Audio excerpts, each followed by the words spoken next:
Leitura do livro Paixão por Sua Presença, uma vida de intimidade com Deus. Autor John Bevere.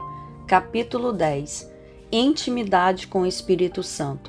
Acredito que o Espírito Santo é uma das pessoas mais ignoradas na igreja. Agora chegamos à parte do livro que eu ansiava por abordar. Como o Senhor realmente se aproxima de nós. Primeiramente, deixe-me reiterar, Ele anseia por você com uma intensidade maior do que você anseia por Ele. Recorde as palavras de Moisés. O Senhor, cujo nome é zeloso, é de fato Deus zeloso. Êxodo 34:14.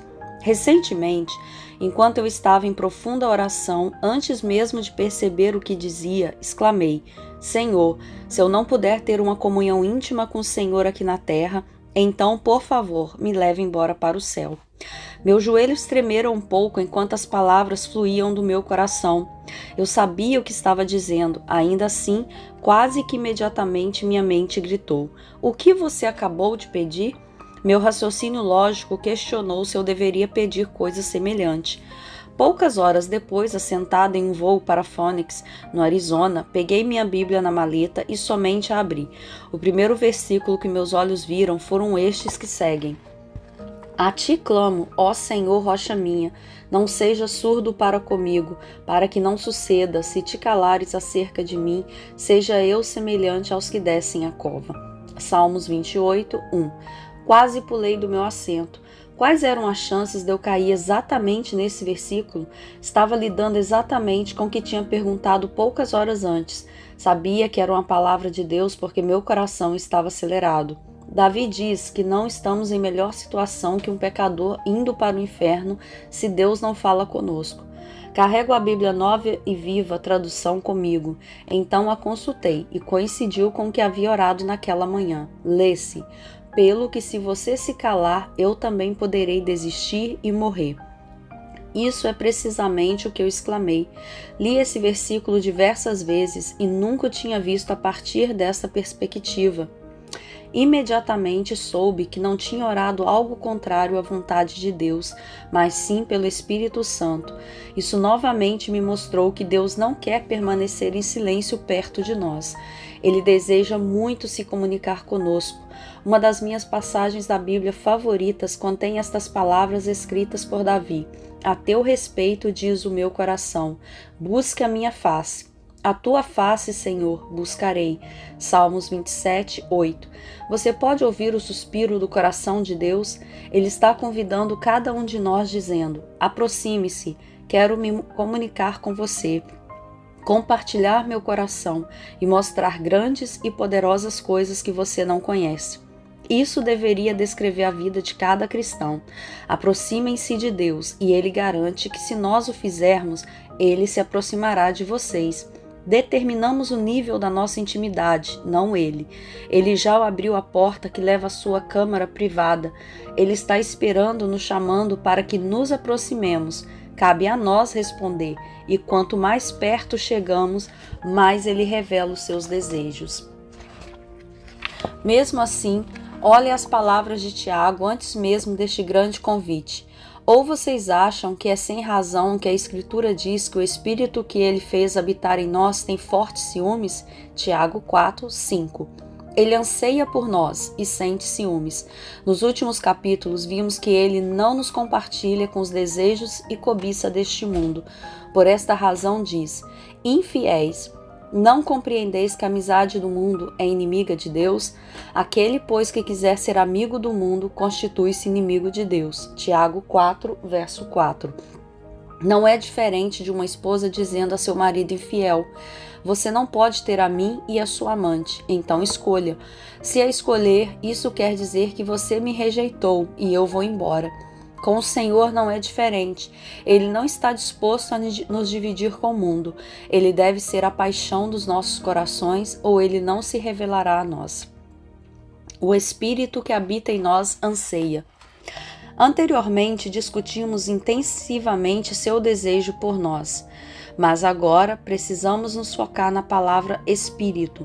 É de máxima importância o que a Bíblia registra.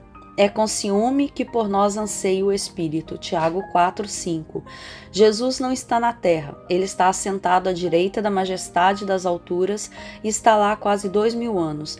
No dia que Jesus partiu, os anjos falaram estas palavras aos seus discípulos: Galileus, por que vocês estão olhando para o céu? Este mesmo Jesus que dentre vocês foi elevado aos céus, voltará da mesma forma como viram subir. Atos 1:11. Ele foi fisicamente levado em uma nuvem para longe dos seus olhos e nos foi prometido que ele retornaria do mesmo modo. Não me entenda mal. Nosso maravilhoso Salvador Jesus anseia por nós, mas aquele que está entre nós desde pouco tempo depois da ida de Jesus é o Espírito Santo, e ele é a pessoa específica da Trindade de Deus a qual este versículo se refere. Mesmo assim, de várias formas, aqueles que clamam em nome de Jesus não o notam. Na verdade, acredito que o Espírito Santo é uma das pessoas mais ignoradas da igreja. Pense nisso. Com que frequência você conduz seu carro por 20 minutos com uma pessoa ao seu lado sem dirigir uma palavra a ela durante toda a viagem? Pensamos acerca do nosso dia, escutamos música cristã ou rádio enquanto dirigimos, sem sequer notar sua presença. Falhamos em perceber que Ele está ao nosso lado em casa, no escritório e em inúmeros lugares nos quais passamos nosso tempo. Mas se questionados, certamente concordaríamos que Ele existe e habita em nossos corações. Nossa imagem do Espírito Santo. Uma das razões pelas quais não percebemos sua presença e sua companhia é o fato da imagem que temos do Espírito Santo ser mística. Por causa do jeito que escrevemos e pregamos sobre ele. De fato, se eu ganhasse $1 cada vez que escutasse o Espírito Santo sendo chamado de isso, eu seria rico. Infelizmente, ele é visto por muitos como uma entidade santa, em vez de um que é mais santo e deseja ser o nosso amigo mais íntimo.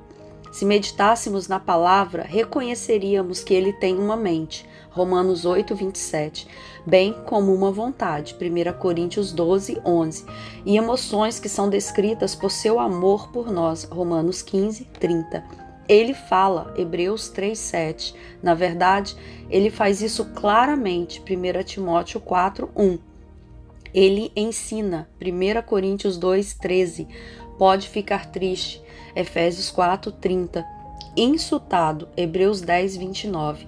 E é possível que tentem mentir para ele, assim como acontece com o ser humano. Nossa primeira impressão dele é usualmente a imagem de uma pomba. Mas por que ele é imaginado como uma pomba? Ele nunca se manifestou antes como uma pomba. Em todos os 4 evangelhos é registrado que João Batista viu o Espírito de Deus descendo sobre Jesus como pomba. Mateus 3:16, Marcos 1:10, Lucas 3:22, João 1:32. Isso não faz dele uma pomba. Escuto pessoas dizerem coisas como ela correu como vento ou ele é forte como um boi. Isso não faz daquela mulher um vento ou do homem um animal quadrúpede. Eles são seres humanos. Alguém pode dizer, sim, mas o apóstolo João viu o Espírito Santo de Deus como lâmpadas de fogo quando ele contemplou o trono de Deus. Sim, mas é verdade que ele escreveu, do trono saíam relâmpagos, vozes e trovões. Diante dele estavam acesas 7 lâmpadas de fogo, que são os 7 Espíritos de Deus. Apocalipse 4:5. Mas esse mesmo João também escreveu, depois vi um cordeiro que parecia ter estado morto em pé no centro do trono, cercado pelos 4 seres viventes e pelos anciãos. Os 4 seres viventes e os 24 anciãos prostraram-se diante do cordeiro. Cada um deles tinha uma harpa e taças de ouro cheias de incenso, que são as orações dos santos, e eles cantavam um cântico novo. Tu és digno de receber o livro e de abrir os seus selos, pois foste morto e com teu sangue compraste para Deus gente de toda tribo, língua, povo e nação. Apocalipse 5, de 6-9. Ele está falando claramente de Jesus, mas não o vemos como um animal. Certamente conhecemos Jesus como sendo uma pessoa cuja imagem fomos criados. Não fomos criados à imagem de um animal. O Espírito Santo é uma pessoa e fomos feitos à sua imagem. Que maravilha! Sua imagem.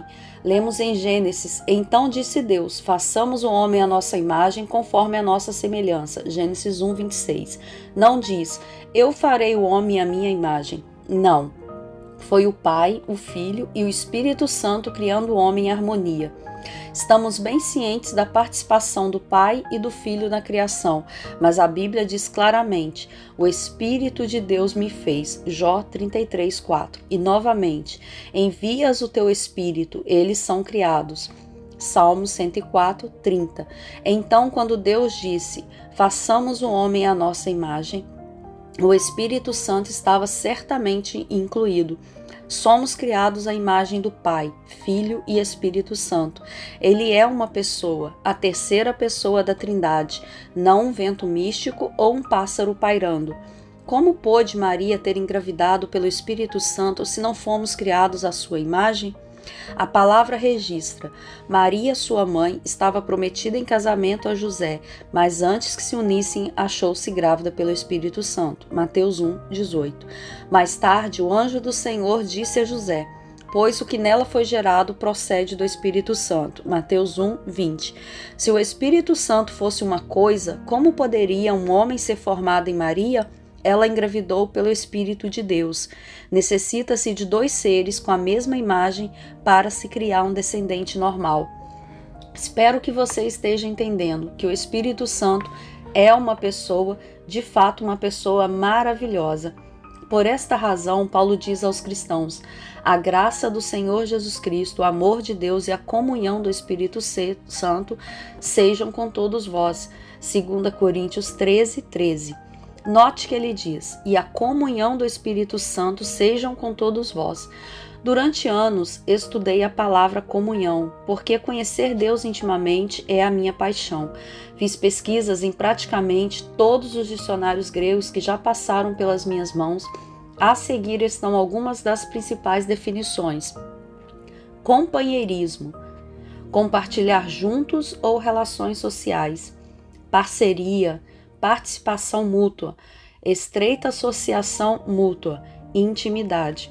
Há outras palavras usadas para definir comunhão, mas elas se aproximam de pelo menos uma das definições descritas.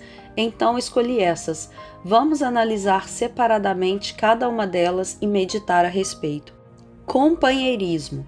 A primeira palavra companheirismo é definida pelo dicionário Webster como amizade existente entre companheiros e também como sentimento positivo de se estar com alguém. Você nunca esperaria encontrar companheiros que se abstêm de interagirem entre si. Ambos se mantêm informados em relação ao que estão fazendo atualmente ou planejando fazer. Por serem camaradas, há uma comunicação contínua entre eles. Essa relação entre o Espírito Santo e seus servos é exemplificada repetidas vezes no livro de Atos. O que segue é somente um exemplo de uma das declarações de Paulo. E agora, constrangido em meu espírito, vou para Jerusalém, não sabendo o que ali me acontecerá, senão que o Espírito Santo de cidade em cidade me assegura que me esperam cadeias e tribulações. Atos 20, 22 e 23. Você pode ver nessas palavras a contínua comunicação entre Paulo e o Espírito Santo. Eles eram próximos, camaradas na vida, viagem e ministério. O mesmo se aplica a cada servo do Senhor no Novo Testamento. Não importa aonde iam, ele estava com eles e se comunicava com eles quando viam. Ele era o seu companheiro. Filipe, outro discípulo, deixou a comunhão com toda a cidade e viajou pelo deserto. Ainda assim, não estava sozinho ou perdido sem saber o que fazer. E o Espírito disse a Filipe, aproxime-se desta carruagem e acompanha. Atos 8, 29. Pedro, tentando descobrir o que significava uma visão de difícil compreensão, não precisou se basear no seu próprio conhecimento da Bíblia, porque ele ouviu a voz do Espírito dizer, ao que Deus purificou, não consideres comum. Então, direcionado mais adiante, disse-lhe o Espírito, estão aí 2 homens que te procuram. Levanta-te, pois, desce e vai com eles, nada duvidando, porque eu os enviei. Atos 10, 19 e 20. Podemos ver o companheirismo entre o Espírito Santo e toda a equipe de Paulo. Lucas registra, Paulo e seus companheiros viajaram pela região da Frígia e da Galácia, tendo sido impedidos pelo Espírito Santo de pregar a palavra na província da Ásia. Quando chegaram à fronteira da Mísia, tentaram entrar na Bitínia, mas o Espírito de Jesus os impediu. Atos 16, 6-7. Eu poderia citar vários exemplos. No entanto, o que quero dizer é que os servos do Novo Testamento estavam bem cientes da companhia do Espírito de Deus. Nunca foi uma ocorrência arrepiante ou fora do normal interagir com ele. Eles esperavam que ele se envolvesse em suas vidas, bem como esperamos o envolvimento de qualquer outra pessoa que conviva conosco 24 horas por dia, 7 dias por semana. Pessoas perguntam-me se me canso dos quartos de hotéis em minhas viagens. Respondo: honestamente, nunca me cansei deles. Na verdade, já estive nas mais belas cidades do mundo e não tive o desejo de passear por elas, porque estava desfrutando tanto de sua companhia que não queria perder aquele tempo. No passado, antes de realmente entender e experimentar o companheirismo do Espírito Santo, certamente eu ficaria chateado quando estivesse sozinho. Precisava de pessoas ao meu redor constantemente.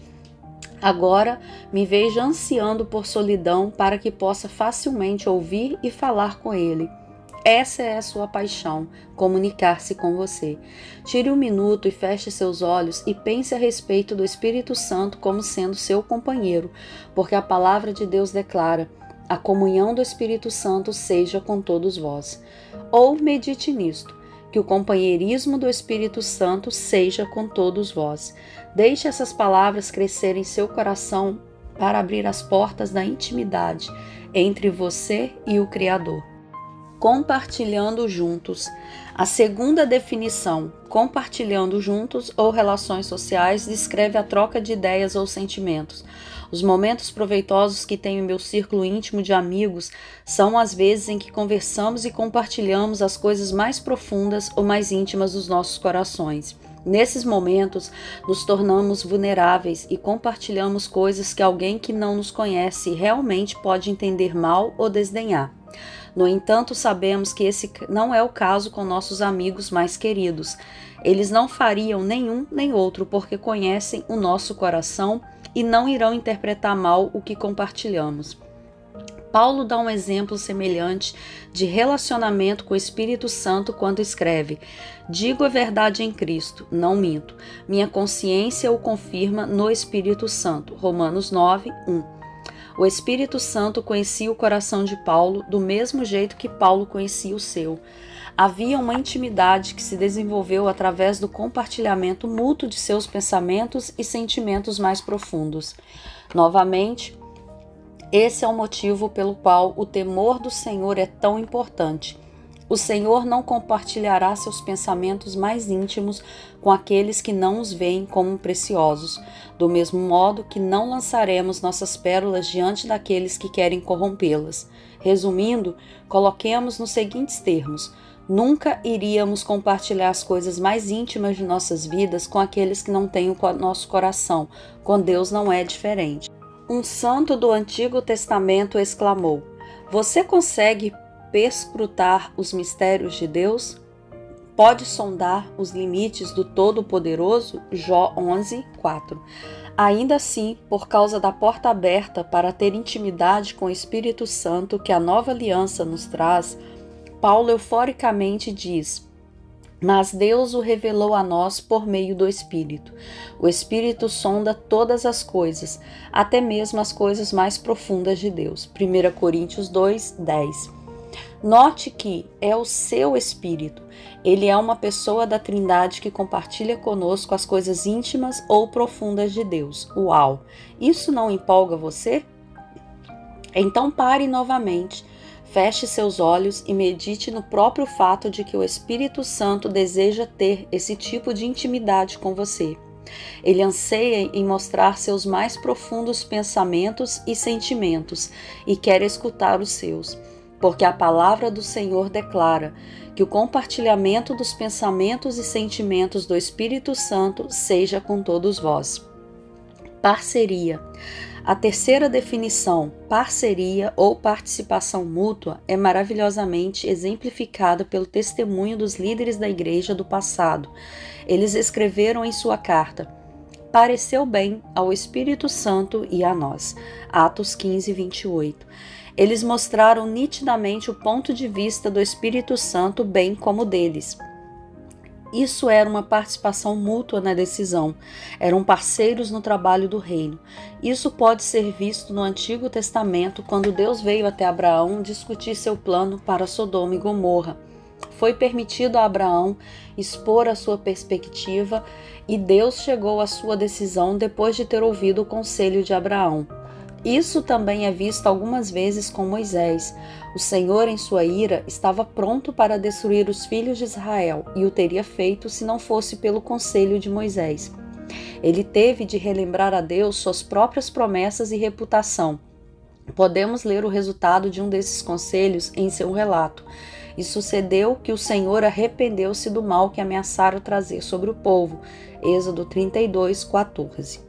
Moisés e Abraão, ambos eram parceiros de Deus, ainda assim não tiveram uma comunhão contínua como a que nos é dada hoje sob as provisões da nova aliança. É assombroso quando você pensa nisso. Vemos claramente a evidência do papel do Espírito Santo como nosso velho parceiro quando ouvimos as palavras de Paulo faladas aos líderes de Éfeso. Cuidem de vocês mesmos e de todo o rebanho sobre o qual o Espírito Santo os colocou como bispos, para pastorearem a igreja de Deus que ele comprou com seu próprio sangue. Atos 20, 28. Nesse versículo podemos ver claramente a diferença entre as pessoas da Trindade, mas em perfeita harmonia. O Espírito Santo é a primeira pessoa de que se fala, e ele é o que os constituiu bispos. Depois, o Pai é mencionado na frase Igreja de Deus e, finalmente, vemos o papel do Filho que com seu próprio sangue nos comprou. 3 pessoas diferentes e ainda assim um Deus. É difícil compreender, mas temos um exemplo natural que ilustra isso muito bem. Sabemos que a água tem 3 formas distintas: gelo, sólido, líquido e vapor de água, gasoso, com a mesma estrutura molecular. Então, assim, é a Trindade, 3 pessoas diferentes e ainda assim uma única e perfeita pessoa. Novamente, é interessante notar que o Espírito Santo foi a pessoa que colocou esses líderes em suas posições. Isso também é visto claramente quando os anciãos de uma igreja diferente, Antioquia, buscaram o Senhor. De repente, veio do céu um som como de um vento muito forte, encheu toda a casa na qual estavam assentados, e viram que parecia línguas de fogo, que se separaram e pousaram sobre cada um deles. Todos ficaram cheios do Espírito Santo e começaram a falar noutras línguas, conforme o Espírito os capacitava. Atos 2, de 2 a 4. Ele era a pessoa da Trindade trabalhando com esses homens para glorificar o nome de Jesus. A partir desses exemplos, vemos uma parceria clara na qual o Espírito Santo é o líder ou o nosso velho parceiro. Devo enfatizar novamente, é seu desejo que você e eu sejamos trabalhadores com ele. Sim, parceiros. Lemos claramente isso na carta de Paulo aos Coríntios, quando ele escreve: pois nós somos cooperadores de Deus. 1 Coríntios 3, 9. Cooperador significa camarada ou associado. A versão King James nos mostra claramente dizendo: porque nós somos trabalhadores juntos com Deus. Tradução nossa. Uau! Novamente pergunto: que parceiros você conhece que não interagem ou trabalham juntos? Tire outros poucos minutos e pondere sobre o desejo do Espírito Santo de ser seu velho parceiro. A palavra de Deus declara que devemos ser parceiros do Espírito Santo ou, novamente, que o Espírito Santo participe mutuamente conosco em todas as coisas. Estreita associação mútua. A próxima definição é estreita associação mútua. Isso é muito bem descrito pelas experiências que tenho tido durante anos com grandes homens e mulheres de Deus. Lembro-me da primeira vez que encontrei o Dr. Davi Cho, que pastoreia uma das maiores igrejas do mundo em Seul, na Coreia do Sul. Era sua primeira visita à minha igreja natal. Nesta época, eu era um dos pastores auxiliares e tinha responsabilidade de transportá-lo durante sua visita. Há alguns anos eu fazia isso. Então, já tinha buscado quase 100 ministros e muitos vieram à nossa igreja. No entanto, dessa vez foi diferente, porque quando ele entrou em meu carro por primeira vez, a presença do Senhor entrou com ele. Quase que imediatamente comecei a chorar. As lágrimas rolavam pelo meu rosto. Fiquei em silêncio, pois não queria perturbá-lo antes de sua ministração. Contudo, finalmente me senti compelido a falar. Disse de forma séria e suave: Dr. Chu, Deus está aqui em nosso carro. Ele sorriu e balançou a cabeça concordando. Depois pensei o quanto esse homem tem escrito e pregado acerca da comunhão que ele desfruta com o Espírito Santo. Então me recordei de outros que tinham ido buscar ao longo dos anos, que também enfatizavam e viviam em um relacionamento íntimo com o Espírito Santo. Mesmo que tenha transportado aproximadamente 100 pastores, havia somente uns poucos que me lembro de ter imediatamente entrado em contato com o Espírito Santo quando os conheci. Uma dessas pessoas era uma senhora chamada Jeanne Wickerson, uma ministra que passou anos no ministério como intercessora e que já está com o Senhor. Quando ela entrou no automóvel da igreja por primeira vez, minha boca deve ter ficado aberta em admiração durante toda a viagem. Tive dificuldades em me concentrar na direção. Percebi que estava na presença de uma mulher que não somente sabia a respeito de Deus, mas realmente o conhecia intimamente. Ela falou muito a respeito do Espírito Santo e sua presença era evidente e forte todas as vezes que eu estava com ela.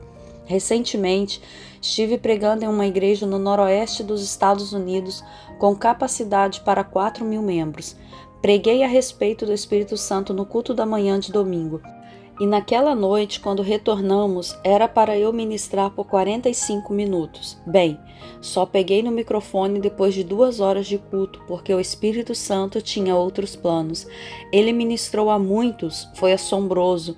Finalmente, antes que eu pudesse subir ao púlpito, o pastor, que não é preguiçoso e nem um homem fraco, ele consegue levantar pesos de mais de 227 quilos, veio a mim em lágrimas dizendo: John, nos 8 anos que pastoreio esta igreja, nunca senti a presença de Deus tão forte. Respondi imediatamente: há uma razão para isso. Falamos a respeito do Espírito Santo nesta manhã e sempre que se fala sobre ele, ele se manifesta. Essa estreita associação mútua pode ser vista em casamentos. Há alguns pastores que frequentemente falam de suas esposas. Eles se incluem nas mensagens ou falam a respeito delas nas conversas quando não estão presentes. Eles estão sempre juntos, não só na privacidade, mas publicamente. Então, quando você pensa no pastor, também pensa em sua esposa. O mesmo é verdade se a esposa é a pastora. Frequentemente me perguntam a respeito de Lisa quando ela não está comigo, porque falo e escrevo sempre a respeito dela. No entanto, há outros pastores que, mesmo sendo casados, raramente falam de suas esposas ou são vistos com elas. Quando você menciona o nome desses pastores, não pense imediatamente em suas esposas. O mesmo vale para o Espírito Santo. Há certas crianças que têm uma estreita associação mútua com o Espírito de Deus. Quando você fala delas, pensa no Espírito Santo, porque conscientemente ministram como parceiros juniores com ele e continuamente o reconhecem. Portanto, ele se manifesta em seus ministérios. O resultado é que Jesus recebe mais honra, porque o Espírito de Deus glorifica Jesus. O Espírito Santo quer estar em uma estreita associação mútua com você. Se você o honra, então ele se manifesta. Mas, se você não honrá-lo, será semelhante ao pastor que não tem intimidade com a mulher com quem está casado há anos. Ele e sua esposa não estarão somente distantes um do outro, mas estarão distantes aos olhos do público também. Então pondere sobre isto, que a estreita associação mútua do Espírito Santo seja com todos vós. Intimidade. A última definição da lista é a palavra intimidade. Essa palavra é a que melhor define comunhão, pois é a soma de todas as outras 4 categorias já discutidas. De fato, uma das definições de comunhão no dicionário Webster é associação íntima ou afinidade, comunicação. Intimidade só pode ser desenvolvida através da comunicação, que é o caminho para uma forte amizade. Uma versão do Novo Testamento diz que a amizade íntima do Espírito Santo seja com todos vós. De novo, tudo aponta para a amizade. Esse é o propósito da comunhão. O Espírito de Deus deseja ser amigo, ele anseia por sua companhia, ele deseja lhe ensinar o que ele sabe e seu conhecimento é infinito. Ele é Deus, não há nada escondido ou misterioso para ele, não há conhecimento que ele não possua. Como Isaías diz, quem definiu limites para o Espírito do Senhor? Ou o instruiu como seu conselheiro, a quem o Senhor consultou que pudesse esclarecê-lo e que lhe ensinasse a julgar com justiça? Quem lhe ensinou o conhecimento ou lhe apontou o caminho da sabedoria? Isaías 40, de 13 ao 14. A resposta é: ninguém, porque ele é Deus. Vou repetir, ele é Deus. Sua sabedoria, conhecimento e entendimento são ilimitados e ele anseia por ensinar a você o que sabe. Vamos refletir. Quando você conhece algo de grande valor, deseja apaixonadamente compartilhar isso com aqueles que são próximos e que você ama. Não é diferente com Deus. Ele deseja compartilhar o que sabe com você. Consegue perceber o que está à sua disposição? Você ainda não possui isso porque não tem buscado a pessoa da Trindade que habita em você? Já tentou desenvolver um relacionamento com Jesus separado do Espírito Santo? Com frequência na igreja tentamos nos aproximar de Jesus sem ter um relacionamento íntimo com o Espírito Santo. Imagino que nos dias do ministério de Jesus na terra, os judeus queriam um relacionamento com Deus sem se relacionar com Jesus. Eles fizeram declarações como: nós não somos bastardos, temos um Pai que é Deus, João 8:41. E nós somos discípulos de Moisés, sabemos que Deus falou a Moisés, João 9, 28 e 29. Eles estavam certos de que tinham um relacionamento com Deus, mas na realidade não tinham. Sua confiança vinha do fato de que conheciam sua palavra, a escritura dada por Moisés. Mesmo assim, eles realmente a conheciam? Eles se recusaram a receber da própria palavra que se fez carne e estavam no meio deles. Ainda nos dias de hoje, muitos cristãos querem um relacionamento com Jesus sem se relacionar com o Espírito Santo. Ele é o que está no meio de nós e ninguém pode conhecer Jesus fora dele. E para complicar ainda mais, o Espírito de Deus é mais fácil de ser ignorado do que Jesus era para os judeus, porque ele não é carne e sangue como Jesus era. Jesus disse: já agora vocês o conhecem e o têm visto, João 14:7. Ele está simplesmente dizendo: o Pai não está aqui, ele está no céu. Mas se me conhecer, você irá conhecer meu Pai, porque somos um. Bem, o mesmo se aplica ao Espírito Santo. Jesus não está mais aqui, ele está no céu. Mas se você conhecer o Espírito Santo, conhecerá também Jesus, porque eles são um. E se alguém não tem o Espírito de Cristo, não pertence a Cristo. Romanos 8, verso 9 e 1 Pedro 1, verso 11. Outro igual a mim. Antes de deixar os discípulos, Jesus lhes disse: se vocês me amam, obedecerão meus mandamentos, e eu pedirei ao Pai, e ele lhes dará outro conselheiro para estar com vocês para sempre, o Espírito da verdade. O mundo não pode recebê-lo, porque não o vê nem o conhece, mas vocês o conhecem, pois ele vive com vocês e estará com vocês. Não os deixarei órfãos, voltarei para vocês. 1 João 14, do 15 ao 18. Há muito nessas poucas palavras. Primeiramente, note novamente o que Jesus fala a respeito da obediência. Obedecerão meus mandamentos, seguido das palavras. E eu pedirei ao Pai, e ele lhes dará a companhia do Espírito Santo. Ele cria uma relação direta entre receber do Espírito Santo e obedecer a sua palavra. Portanto, o temor do Senhor. Pedro afirma isso dizendo: nós somos testemunhas destas coisas, bem como o Espírito Santo que Deus concedeu aos que lhe obedecem. Atos 5:32. Perceba novamente a parceria. Duas testemunhas diferentes foram mencionadas, os discípulos e o Espírito Santo. Pedro diz que Deus dá ao Espírito Santo para os que lhe obedecem. Então, novamente, a base da intimidade é o temor do Senhor. Por que não temos pregado isso mais prontamente em nossas mensagens? Retornando para João 14, Jesus diz que o Pai dará outro consolador àqueles que o temem. Há duas palavras gregas traduzidas para outro no Novo Testamento. Se nós a examinarmos, conheceremos mais a respeito do Espírito Santo. A primeira é allos, que significa outro de um mesmo tipo. A outra, heteros, que quer dizer outro de um tipo diferente. Eis um exemplo que ilustraria a diferença entre essas duas palavras. Digamos que ao me pedir uma fruta, eu dê a você uma pera. Terminando de comê-la, você me pede outro pedaço de fruta, mas dessa vez eu dou a você uma maçã. Eu dei uma fruta, mas de outro tipo. Se eu desse outra pera, teria entregado outra fruta, porém do mesmo tipo, exatamente igual à que dei anteriormente. Isso explica a diferença entre héteros e allos.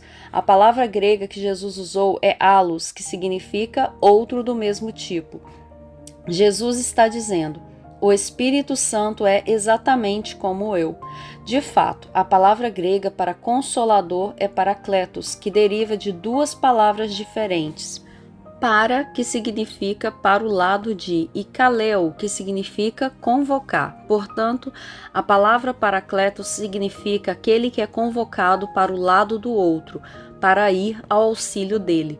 Essa palavra foi originalmente usada nos tribunais de justiça para indicar um assistente legal, conselheiro de defesa, um defensor.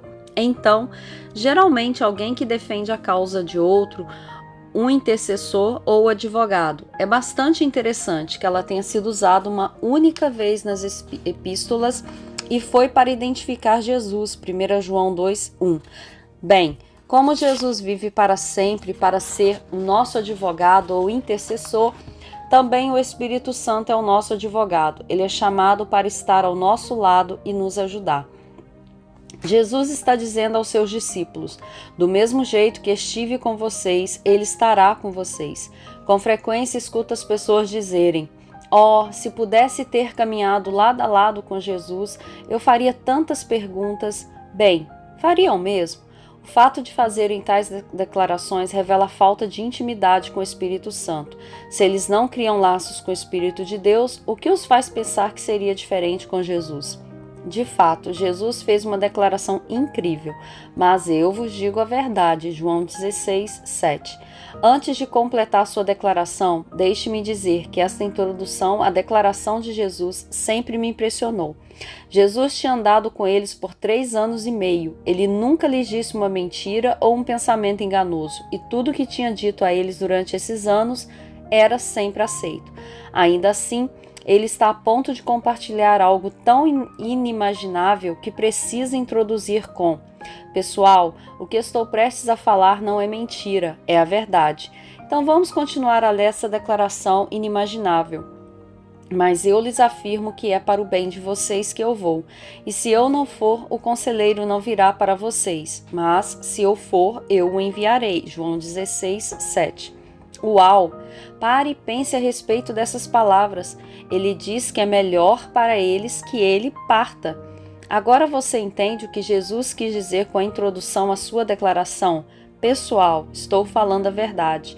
No tempo em que passou com eles, Jesus os havia ensinado as coisas mais profundas do reino que ninguém havia ouvido antes. Curou enfermos, ressuscitou os mortos, expulsou demônios, pagou as contas e taxas, e isso foi só o começo. Ainda assim, ele está dizendo que é melhor para você que ele parta. Por quê? Sua resposta é que se ele partisse, poderia nos enviar o Consolador. Pense nisso. Se Jesus ficasse na terra e quiséssemos ter comunhão com ele ou fazer alguma pergunta, teríamos de pegar um avião até Tel Aviv, alugar um carro, dirigir pelos campos da Galileia e então encontrá-lo. Não seria tão difícil porque haveria milhares ao redor dele. No entanto, você teria que esperar por milhares de que chegaram ali antes, até que conseguisse abrir caminho para onde ele estava. Mas mesmo assim você iria demorar, porque Pedro é tão falante que ele domina todas as conversas. Perto dele estão Tiago e João, os filhos do trovão. Eles não são exatamente quietos, e então há também os outros discípulos que esperam pela oportunidade de perguntar o que está em seus corações. Além de tudo isso, Jesus tem de dormir de 6 a 8 horas por noite, cuidar de suas necessidades pessoais e comer periodicamente. No entanto, a beleza do Espírito Santo que mora dentro de nós é que ele não tem de dormir. Você pode falar com ele a qualquer hora do dia ou da noite e não tem que esperar pelos outros terminarem. Você tem sua completa e indivisível atenção sempre. De fato, 10.000 pessoas podem falar com ele ao mesmo tempo. Ele tem a habilidade de se comunicar pessoalmente com todos nós que estamos famintos. Mas não é só isso. Fica ainda melhor, porque Jesus diz ainda: tenho ainda muito que lhes dizer, mas vocês não o podem suportar agora. Mas quando o Espírito da verdade vier, ele os guiará a toda a verdade. Não falará de si mesmo, falará apenas o que ouvir, e lhes anunciará o que está por vir. Ele me glorificará, porque receberá o que é meu e o tornará conhecido a vocês. Tudo que pertence ao Pai é meu, por isso eu disse que o Espírito receberá do que é meu e o tornará conhecido a vocês. João 16, de 12 a 15. Quando o Espírito Santo fala a nós, na verdade é Jesus falando conosco, que é verdadeiramente a palavra do Pai para nós. Oh, sim! Mesmo ele sendo 3 pessoas, cada um com sua própria mente, vontade, emoções, ainda assim, eles são absolutamente um. Você nunca os verá discordar de algo, sempre os encontrará com um único propósito, plano e execução da vontade. Lembre-se da clara declaração da Bíblia: ouça, ó Israel, o Senhor nosso Deus é o único Senhor. Deuteronômio 6, 4. Os 3 níveis de relacionamento. Na passagem anterior, Jesus disse aos discípulos que havia muito mais para revelar a eles, mas eles não poderiam suportar. Eles não eram capazes de compreender as coisas mais íntimas de Deus pelos seus sentidos naturais. Lembre-se de que depois de Jesus ressuscitar dentre os mortos, ele apareceu aos 10 discípulos. Tomé não estava presente. Depois de ouvir os outros testemunharem terem visto Jesus vivo, Tomé disse: se eu não vir as marcas dos pregos nas suas mãos, não colocar o meu dedo onde estavam os pregos e não puser a minha mão ao seu lado, não crerei. João 20, 25. Jesus apareceu depois a todos eles. Ele imediatamente disse a Tomé para pôr o dedo em sua mão e em seu lado direito, e acredite, Tomé exclamou: Senhor meu e Deus meu. Jesus então disse alguma coisa para Tomé que demorei um bom tempo para entender. Porque me viu, você creu? Felizes os que não viram e creram. João 20, 29. Eu achava que Jesus tinha sido um pouco duro com Tomé, porque não deu a ele muita esperança depois de já ter se arrependido e gritado: Senhor meu e Deus meu. Meu raciocínio estava errado devido à minha ignorância e entendimento incorreto. Depois, o Espírito Santo trouxe o esclarecimento do que Jesus estava comunicando. Ele não estava sendo duro com Tomé, e sim declarando um fato. Jesus estava simplesmente expressando que aqueles que o viram por meio dos seus sentidos físicos nunca poderiam conhecê-lo tão profundamente quanto aqueles que o conheceriam pelos seus espíritos. Portanto, os que viessem depois seriam mais abençoados. Olhe para o apóstolo Paulo. Ele nunca andou com Jesus como Pedro e os outros, mas conheceu Jesus pela revelação do Espírito Santo. Ele escreveu: Irmãos, quero que saibam que o evangelho por mim anunciado não é de origem humana.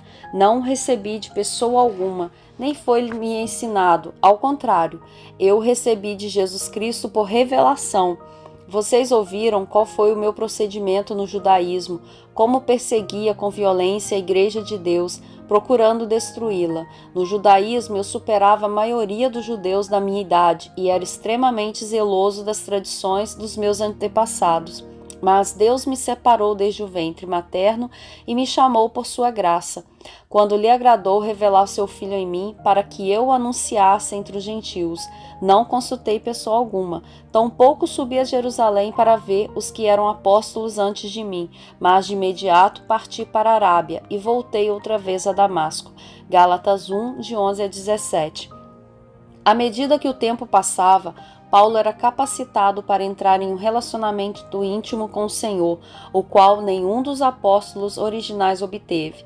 Pedro faz menção a isso ao dizer: como também o nosso amado irmão Paulo lhes escreveu com sabedoria que Deus lhe deu. Ele escreve da mesma forma em todas as suas cartas, falando nelas destes assuntos.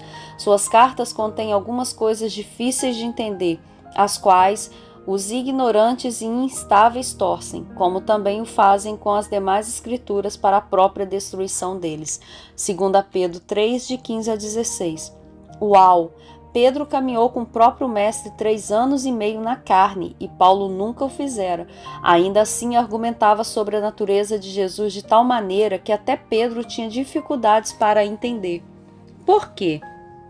Porque é mais do que provável que Pedro lidava constantemente com as memórias do que ele havia visto e ouvido, e isso atrapalhou em aprofundar sua intimidade com Jesus. Isso é o que Jesus disse: tenho ainda muito que lhes dizer, mas vocês não o podem suportar agora. Mas quando o Espírito da verdade vier, ele os guiará a toda a verdade. João 16, 12 e 13. Um exemplo superficial disso, por favor, entenda que não se aplica a todos os casos, mas irá nos ajudar a compreender melhor. São aqueles que se apaixonam por intermédio da internet, sem nunca terem se visto pessoalmente. Isso acontece frequentemente e pode facilmente se tornar um amor mais forte que o daqueles que se conhecem pessoalmente. De fato, para mostrar o quão forte esse sentimento pode ser, deixe-me mostrar a você como isso pode até destruir um casamento. Lembro-me de uma manhã, após um culto, em que fui em direção a um homem que parecia aflito. Ele tinha 2 bebês em seus braços. Preocupado, perguntei: está tudo bem? Ele disse: não, minha mulher me deixou recentemente para fugir com um homem que ela conheceu pela internet. Então prosseguiu contando-me que ela não a viu deixado somente, mas também as 6 crianças que tiveram juntos por um homem que ela nunca havia conhecido pessoalmente. Eles se apaixonaram loucamente pela internet e era tão forte que ela deixou até os próprios filhos. Há também um lado positivo. Durante um tempo, observei aqueles que se apaixonam por meio de um relacionamento de longa distância. Às vezes, essas pessoas acabam tendo um nível mais profundo de intimidade do que aqueles que se cortejam pessoalmente. A razão é novamente o fato de serem capazes de ir além do físico e crescerem juntos em suas almas. Muitas vezes, quando as pessoas se encontram pessoalmente, são dominadas pelos aspectos físicos, beleza ou atitudes exteriores que os cegam para a verdadeira pessoa. Como declarei no capítulo anterior, do mesmo jeito que há 3 níveis de comunicação, verbal, ação e coração, também há 3 níveis de relacionamento ou conhecimento acerca do outro. O mais raso é o nível natural ou físico. Infelizmente, essa é a motivação de muitos casamentos, e uma vez que o nível físico perde sua intensidade, os dois se tornam mais independentes um do outro. Ele frequentemente mergulha nos esportes, nos seus passatempos prediletos, ministério e daí por diante, enquanto ela gravita em torno de compras, amigos, ministério e assim por diante. É muito triste. O próximo seria a alma ou personalidade. Esse é o nível do qual Davi e Jonatas eram fortemente ligados. Lemos: sucedeu que, acabando Davi de falar com Saul, a alma de Jonatas se ligou à de Davi, e Jonatas amou-o como a sua própria alma. 1 Samuel 18, 1. Davi, lamentando pela morte, exclamou: como estou triste por você, Jonatas, meu amigo! Como eu lhe queria bem! Sua amizade era para mim mais preciosa que o amor das mulheres. 2 Samuel 1, 26. Davi nunca conheceu Jonatas de uma forma pervertida. Não havia de modo algum atração física entre os dois, mas eles eram ligados em um nível mais profundo do que o físico, e isso é demonstrado pela declaração de Davi ao afirmar que o amor de Jonatas era melhor do que o de mulher. Um conhecimento mútuo dentro desse relacionamento estava em um patamar superior à alma. Compreendendo esse nível de relacionamento entre as almas como sendo superior ao físico, explica-se por que as pessoas podem abandonar suas famílias por outras que elas somente conheceram pelo telefone, carta ou internet. No entanto, o nível mais profundo de conhecimento de uma pessoa é o espiritual, é o que o Paulo diz. Pois quem conhece os pensamentos do homem, a não ser o espírito do homem que nele está, da mesma forma, ninguém conhece os pensamentos de Deus, a não ser o Espírito de Deus. Nós, porém, não recebemos o Espírito do mundo, mas o Espírito procedente de Deus, para que entendamos as coisas que Deus nos tem dado gratuitamente. 1 Coríntios 2, 11 a 12. Esse é o nível no qual Paulo conheceu Jesus. Ainda que Pedro o tenha conhecido nesse mesmo patamar, ele provavelmente se voltava para as memórias de tê-lo conhecido também em outros níveis, pois caminharam juntos na carne. Por essa razão, Paulo deixa bem claro o que ele quer dizer. De modo que agora em diante a ninguém mais consideramos do ponto de vista humano. Ainda que antes tenhamos considerado Cristo dessa forma, agora já não consideramos assim. 2 Coríntios 5,16. Se quisermos chegar a um nível mais íntimo do conhecimento de Deus, devemos perceber que a maior bênção que Ele nos deu não foi ter se revelado a nós na carne, na dimensão humana, mas em seu Espírito. Uau! Você está animado como eu estou? Que Deus maravilhoso nós servimos. Ele anseia por se fazer conhecido de um modo profundo. Ele foi o primeiro a desejar a intimidade. Seu coração está palpitando com a mesma fome que o meu?